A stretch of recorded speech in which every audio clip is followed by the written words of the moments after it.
Hello everyone, कैसे हो सभी। आज हम क्लास 12 के केमिस्ट्री के चैप्टर 2 का अध्ययन करेंगे, जो है विलयन। तो इसमें आपके 3 नंबर मिल जाएंगे। 3 नंबर का चैप्टर है ये, तो आपको कुछ काफ़ी सहायता भी मिलेगी। चलते हैं। सबसे पहले विलयन किसे कहते हैं। दो या दो से अधिक पदार्थों के समांगी मिश्रण को विलयन कहते हैं। इतना क्लियर हो गया मित्रों। मतलब कहने का मतलब है कि जब दो पदार्थों को आपस में मिलाया जाता है, उसमें एक ठोस भी हो सकता है, एक द्रव भी हो सकता है, एक गैस भी हो सकता है। इस प्रकार जब दो या दो से अधिक पदार्थों को मिलाया जाता है तो विलयन कहते हैं।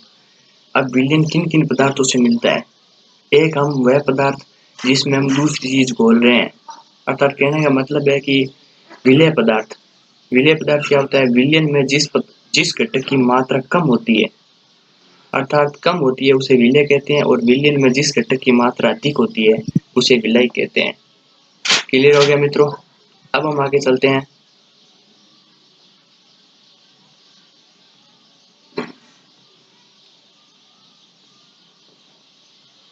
दो पदार्थों से बने समांगी मिश्रण को या दो पदार्थों से बने विलयन को द्विअंगी विलयन कहते हैं। अब मैंने दो पदार्थों से किसी विलयन को तैयार किया है तो वो द्विअंगी विलयन कहलाता है। उसी में मैंने अगर तीन पदार्थों को एक साथ मिलाया है तो वो त्रिअंगी हो जाएगा। जिन विलयनों में विलायक ठोस होता है, विलायक क्या होता है, जिसकी मात्रा अधिक होती है वो विलायक होता है। जिसमें विलायक ठोस होता है उन्हें ठोस विलयन कहते हैं। कॉपर प्लस निकल, यहाँ पे निकल क्या है, ठोस है, निकल की मात्रा अधिक है। ये क्लियर हो गई। जिन विलयनों में विलायक क्या होता है, द्रव होता है, वो विलयन द्रव विलयन कहलाता है। और जिन विलयनों में विलायक जो होता है वो गैस होता है, उन्हें गैस विलयन कहते हैं। इसमें हाइड्रोजन और ऑक्सीजन है। यदि अगर ऑक्सीजन की मात्रा अधिक है तो ये विलय का कार्य करेगा, जिससे विलयन क्या हो जाएगा, गैसीय विलयन हो जाएगा। आगे चलते हैं।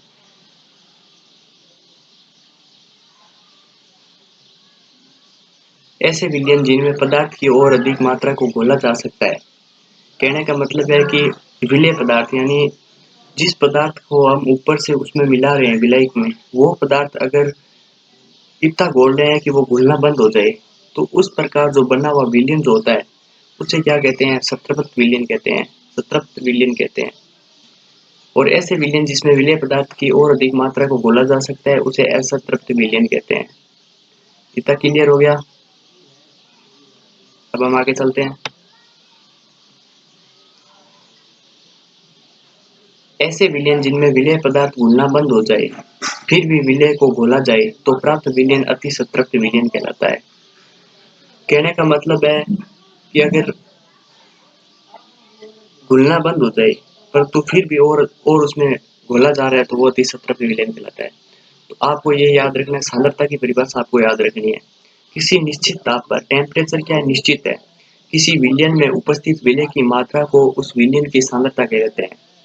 कहने का मतलब है कि अगर तापमान निश्चित है और विलेय की मात्रा जो है वो विलायक में घोल रहे हैं, वही मात्रा जो होगी एक निश्चित विलायक में, वो वो विलेय की मात्रा विलयन की सांद्रता कहलाती है। अब मैं आपसे इसमें कहना चाहता हूँ कि जो विलेय होता है, विलेय की मात्रा अधिक होगी तो सांद्रता अधिक होगी किसी विलयन की। अब सांद्रता व उसकी इकाइयों के बारे में अध्ययन करते हैं। पहला है द्रव्यमान प्रतिशत। किसी विलयन में उपस्थित विलेय का भार भी उस विलयन का द्रव्यमान जो होता है वो द्रव्यमान प्रतिशत कहलाता है।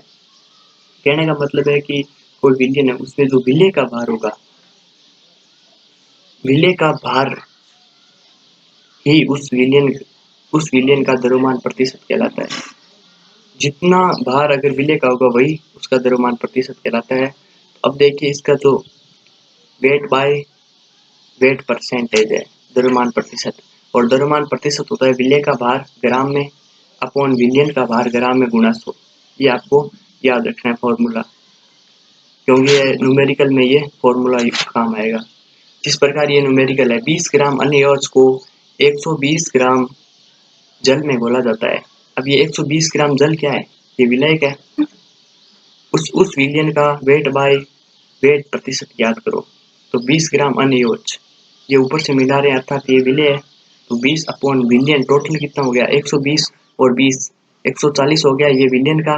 देख सकते हो आप यहाँ पे विलयन का भार और विलय का भार। विलय का भार क्या है 20 ग्राम और गुणा 100।